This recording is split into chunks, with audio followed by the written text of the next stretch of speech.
মা, আজকে এমন একটা বিষয় নিয়ে কথা বলতে চাই। এমন একটা সম্পর্ক যেটা শুনেই মধুর সম্পর্ক বলতেই ইচ্ছা করে শুরুতে। কিন্তু নানান রকম অসঙ্গতিও দেখি, এর ব্যতিক্রমও দেখি চারদিকে।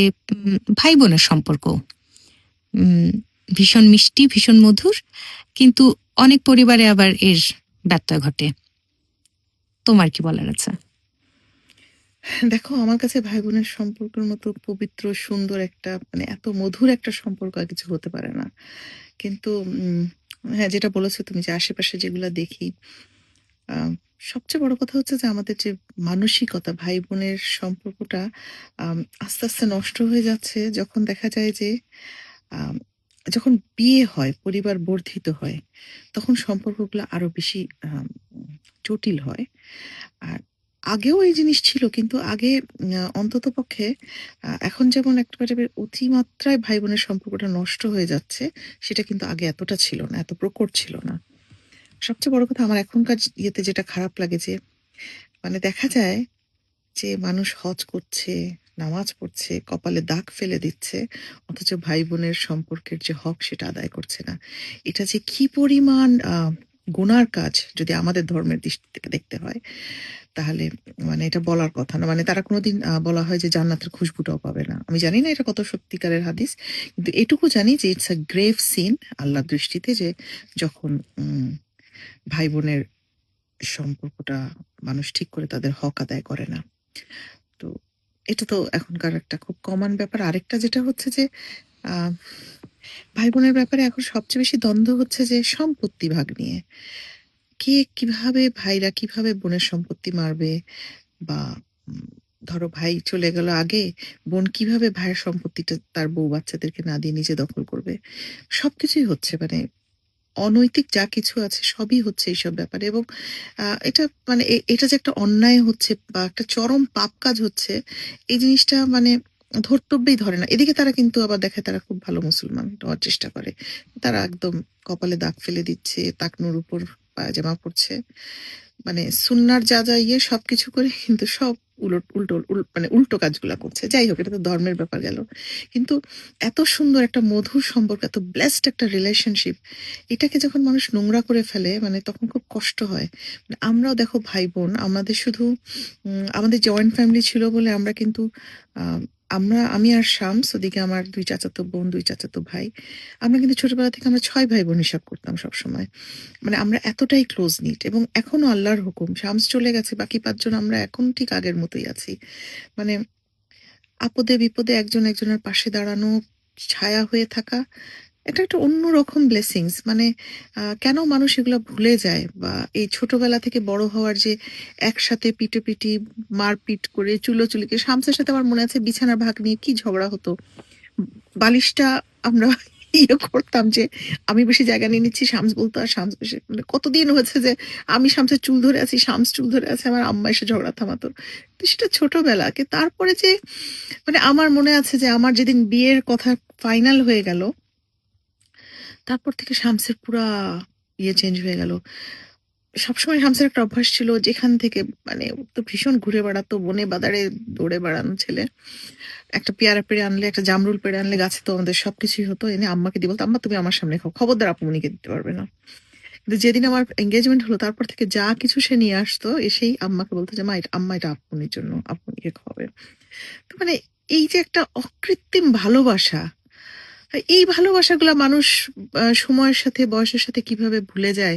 এই ছোটবেলার এত মিষ্টি মধুর স্মৃতিগুলা আমি বুঝে পাই না। তখন দেখা যায় যে সম্পত্তিটাই কাল হয়ে দাঁড়ায়, টাকা পয়সার সম্পত্তি, কে কারটা ছিনিয়ে নিবে, কে কারটা হজম করবে। কেন এমন হয় আমি বুঝতে পারি না। তারা কিভাবে ভুলে যায় তাদের সেই ছোটবেলার অত সুন্দর মধুর স্মৃতিগুলা। হুম, এটা তো আছেই। আর তারপরে দেখো আজকালকার দিনে যেটা আরেকটা হয়, বাবা মাকে নিয়ে ভাই বোনদের যেটা ঝগড়া, এ দেখবে না, ও দেখবে না, বাবা মাকে কার ঘাড়ে চাপানো যাবে। এটাও কত হাস্যকর যে পৃথিবীর সবচেয়ে বড় নিয়ামতটাকে নিয়ে তাদের এত রকমের ইয়ে, যে তারা সেটা করতে রাজি না। আসলেই বুঝি না আমি এখনকার দিনের মানুষের মানসিকতাগুলা। আমরাও তো, বরং ইভেন আমাদের জেনারেশনেরও যারা এখনো আছেন, তারা বলবো এখনো জানি না কতটুকু অনেস্ট তারা তাদের ভাই বোনদের ব্যাপারে। সবাইকে সবার জন্য হক আদায় করা যেটা। আর এই যে হক আদায় না করে যদি মৃত্যু হয় তার যে কি ভয়ঙ্কর শাস্তি একবারও মানুষের মনে আসে না। আমি এটা বুঝতে পারি না কিভাবে সম্ভব। বয়স হয়ে গেলে তো মা বাবাও একরকম অসহায় অবস্থায় পড়ে যান। হ্যাঁ, সেক্ষেত্রে সন্তানদের মধ্যে এই দ্বন্দ্বগুলো তো তাদেরকেও ভীষণ পীড়া দেয় নিশ্চয়ই।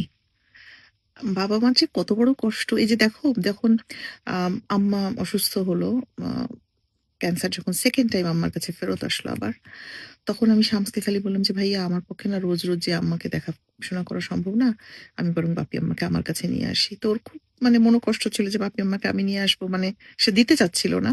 কিন্তু আমি বললাম যে, "আমার পক্ষে যেয়ে করা সম্ভব না।" আর ও তখন ব্যাংকে চাকরি করে। সকালবেলা যায়, ফিরতে, ফিরতে সেই রাত ১০টা ১০:৩০ বেজে যায়। তো যাই হোক তারপর আমি আম্মাকে নিয়ে আসলাম আমার কাছে। কদিন পরে বাপিকেও নিয়ে আসলাম। তারপর তো আম্মা বাপি একসাথেই থাকলো। প্রতিদিন শামস অফিস থেকে যখনই হোক যত রাতই হোক এসে আম্মা বাপির কাছে বসে থাকতো। আম্মাকে আমার পরের বার নিয়ে আসার পর আম্মা তারপরে আর কত এপ্রিল মাসে নিয়ে আসলাম। আম্মা আগস্ট মাসে তো চলেই গেল। তো এই যে প্রতিটা দিন শামস এসে বসে থাকতো, রাতে থাকতো। অফিস করে এসে দেখা যেত রাতে আমার বাসায় থেকে যেত। সারারাত একটু পর, পর আম্মাকে যেয়ে দেখে আসতো। তো দেখো মানে ভাপ্পি আম্মা আমাদের জন্য কত বড় নেয়ামত ছিল যে আমরা মানে ভাই-বোন জান প্রাণ দিয়ে চেষ্টা করেছি। এবং কোনদিন আমার মনে হয়নি যে শামস কেন আম্মা বাপির দায়িত্ব পালন করছে না, আমাকে কেন করতে হচ্ছে।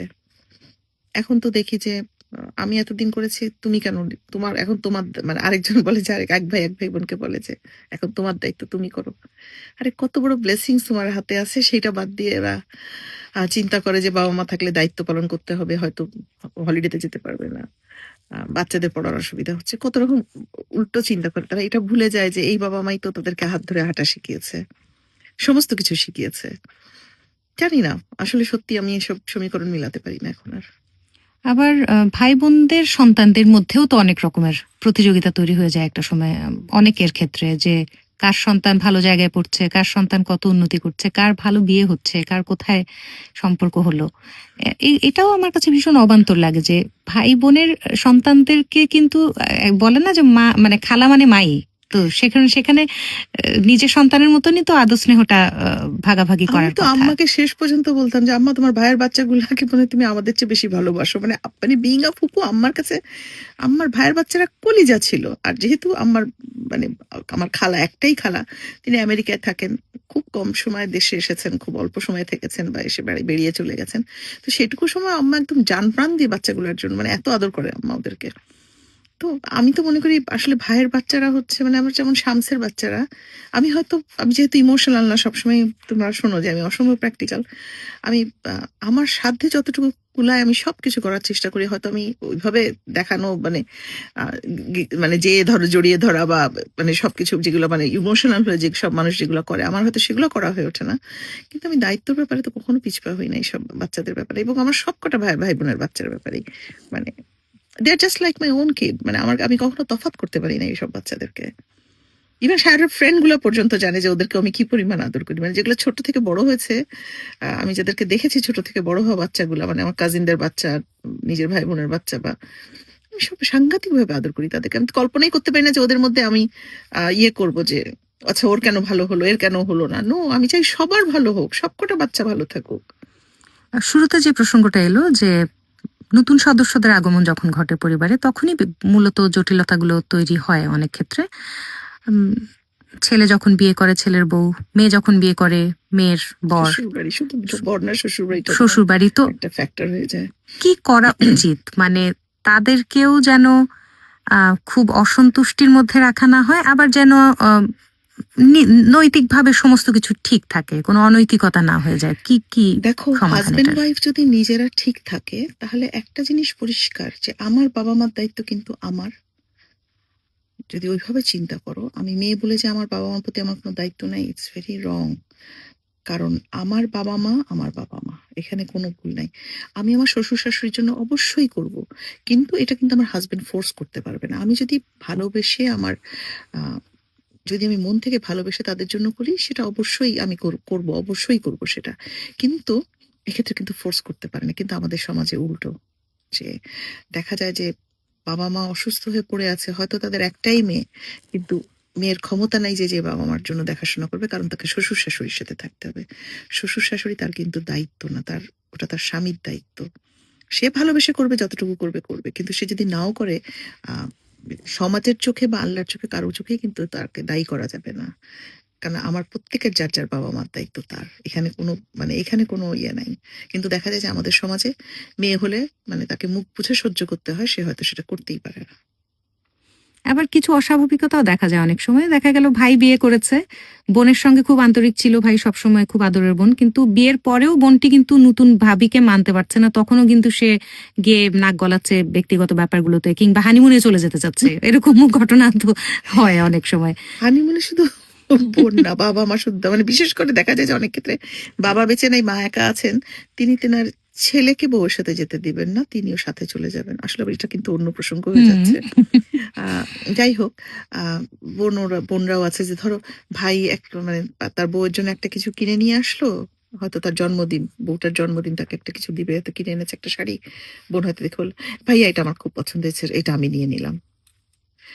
এই জাতীয় আমার কাছে না এগুলো এত কি বলবো, স্টুপিড মনে হয় এইসব বোনদেরকে, যে আসলে তারা তাদের নিজেদের লিমিটটা কোথায় এটা বুঝতে পারে না।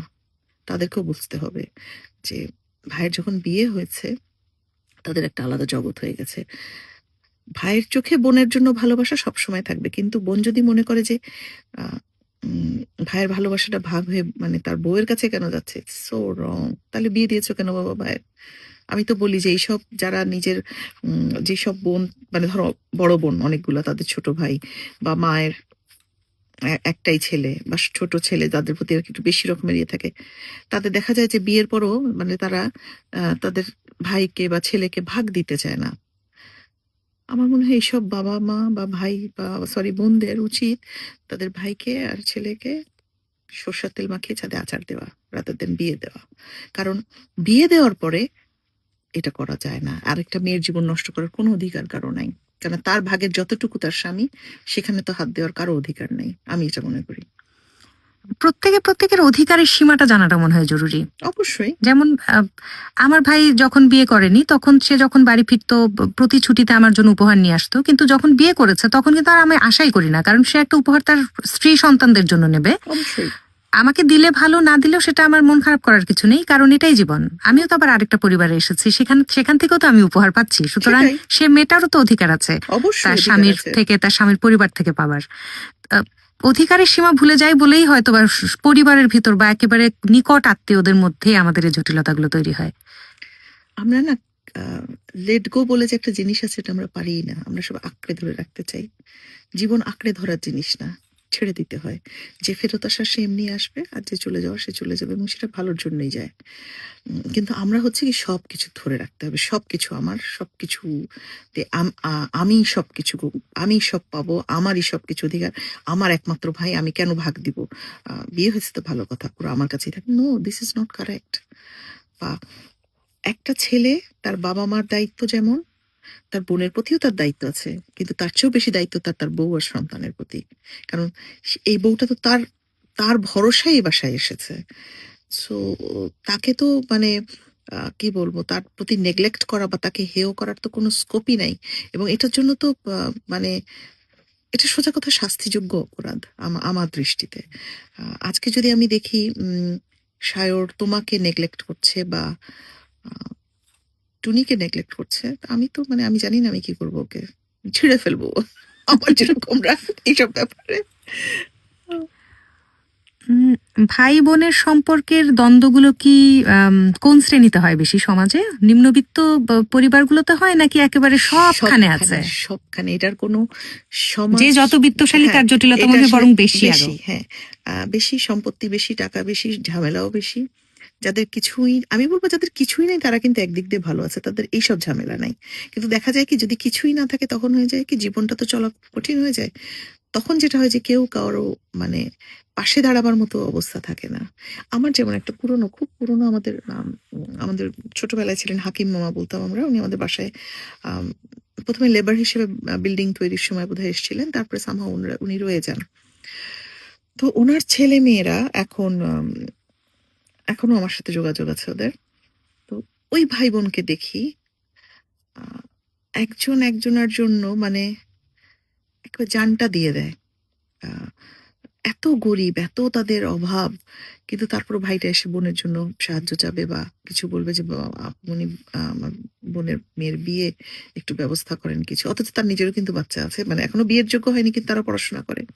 কিন্তু এই যে ভাই বোনের যে টানটা আমার মানে আমার দেখলে এত খুশি লাগে যে কতটা ব্লেসড ওরা, যে কিছু নাই কিন্তু তার মধ্যে ওদের ভাই বোনের ভালোবাসাটা কিন্তু কোনোদিন কমে নাই। হ্যাঁ, তো এরকম আসলে আছে, মানে এরকম অবশ্যই আছে। তোমার যেমন তোমার ভাই বোনদের সাথে তোমার যে সম্পর্কটা, আমার ভাই বোনদের সাথে আমার যে সম্পর্কটা, এবং আমার আশেপাশে যেসব কাজিনস গুলো আছে মোটামুটি সবাই বেশিরভাগই তাই। বাবার দিকে তো যারা আছেন সবাই বলতে গেলে তুমি দেখেছো তাদেরকে, they are very close knit, very close knit. একজনের সাথে একজনের সম্পর্ক অসম্ভব সুন্দর। এজন্যই বাইরের এই অশান্তির ব্যাপারগুলো, ঘটনাগুলো, গল্পগুলো শুনলে অবান্তর লাগে যে ভাই বোনের মধ্যে আবার কখনো প্রতিযোগিতা, হিংসা, বিদ্বেষ ঢুকতে পারে এই সম্পর্কের মধ্যে। আছে, আছে, আমি খুব কাছ থেকে দেখেছি আছে, এবং মানে মুখ দেখা দেখি নাই। আম এবং এই ভাই বোনের মানে বউ আসার কারণে, ভাইয়ের গন্ডগোলের কারণে আমি দেখেছি যে আম তার নিজের মাকে পর্যন্ত মানে এক বাসায় থেকে মায়ের সাথে কোনো সম্পর্ক রাখে নাই। মায়ের চেহারা পর্যন্ত দেখতো না। মানে এতটাই বিদ্বেষ তৈরি করে দিয়েছিল। বেশ আমার অনেক সিনিয়র দেনরা, উম কেউই না, না সরি, আমার বেঁচে নাই। কিন্তু এখনো বেঁচে আছেন উনারা। তো আসলে হয় কি এগুলো না, ওই যা ফেরত ফেরত আসছে সব এখন একটা, একটা করে। এর থেকে তো মানে পার পাওয়ার কোনো উপায় নাই। কর্মফল তো আসবেই। কর্মফল তো আসবে। এই যে এক ভাই এক ভাইয়ের চেহারা দেখে না, আম কথা বলে না কারো সাথে। আ ভাইয়ের বউদের সাথে তো মানে বাদই দাও। বউরা তো অনেক মানে সেটা তো মানে পারলে বোধহয় হাতাহাতিই হয়ে যায় তাদের। আমি খালি ভাবি যে কত দুর্ভাগা এরা। অথচ এমন যে ছোটবেলায় তারা একসাথে এক বিছানায় শুয়ে ৪-৫ টা ভাই একসাথে বড় হয়েছে এক ঘরে থেকে। সেই ভাই এখন এক ভাইয়ের মুখ দেখে না। আসলে এটা খুব খারাপ লাগে। আসলে আমি কারো ভিতরের কথা আমি জানি না। কিসের থেকে এত তিক্ততা তৈরি হয়েছে। কিন্তু ওই যে সেই সবখানের তো জটিলতা ওই এক জায়গায়। সম্পত্তি আর টাকা পয়সা। কি বলবো? এগুলো আসলে বলার কিছু নাই। কিন্তু একটু ভাবে না যে এই নামাজ, রোজা, হজ, জাকাত কিচ্ছু কাজে লাগবে না তাদের। অথচ তারা কিন্তু এগুলো আবার ঠিক মেইনটেইন করে। What's the point? কিছুই না। মানে এসে আসলে, কারণ এটা আল্লাহর চোখে এই যে ভাই-বোনের হক আদায় না করা, এটা যে কি মানে একটা কঠিন শাস্তির জিনিস, এটা তারা একবারও চিন্তা করে না। আর শুধু আল্লাহর চোখে না, আমাদের তো এমনি নিজেদেরও তো একটা বিবেক থাকা উচিত, মানবিক বোধ থাকা উচিত। যে এক মায়ের পেটের ভাই-বোন হয়ে আমরা যারা একসাথে বড় হয়েছি, কিভাবে একজন একজনের করে, ভাগাভাগি করে। মানে এটা মানে আমি দিব না বা আমি ঠকাবো বা আমি নিয়ে নিবো। আমি জানি না। এরা ভুলে যায় যে সবকিছু কিন্তু ফেরত আসে, এটাও ফেরত আসবে। আর তাদের বাচ্চারা কিন্তু এটা দেখে শিখছে যে আমার বাবা বা মা ভাই-বোনের সাথে কি ব্যবহার করছে। সে কিন্তু তার ভাই-বোনের সাথে ওই ব্যবহারটাই করবে। কারণ তার বাবা-মা থেকে সে যেটা শিখেছে সেটাই সে মানে করবে। আর একটা জিনিস কি জানো? আমরা মনে করি বাচ্চাদেরকে আমরা মুখে যেটা বলি বাচ্চারা সেটা শুনবে। অ্যাকচুয়ালি সেটা কিন্তু না, বাচ্চারা অবজার্ভ করে। আমরা যা করছি ওরা সেটা করে। এটা আরো ভয়ংকরভাবে ফেরত আসবে সবার জন্যে। আসলে কেউ সাবধান হই না আমরা। আমরা আসলে ভবিষ্যৎটাকেও চিন্তা করি না। আমরা খালি ইমিডিয়েট লাভের খোঁজ করি যে জিতে গেলাম, ঠকাতে পারলাম, সব টাকা নিতে পারলাম, আমি আজকে বড়লোক হয়ে গেলাম। কিন্তু এই বড়লোক আসলে কোনো বড়লোকই না। মানে এদের মতো দৈন্য, মানে অ্যাকচুয়ালি দিনহীন বলতে যদি কাউকে বোঝায় এরা তাই। এদের আসলে কিছুই নাই। আমাদের ভিডিও দেখে একজন মানুষেরও যদি মনে হয় ভাই বোনের হকটা ঠিক মতন আদায় করা দরকার, কিংবা সুসম্পর্কটা বজায় রাখা দরকার, কারণ ভাই বা বোন চলে গেলে তো আর ফেরত ফেরত আসবে না। আসবে না।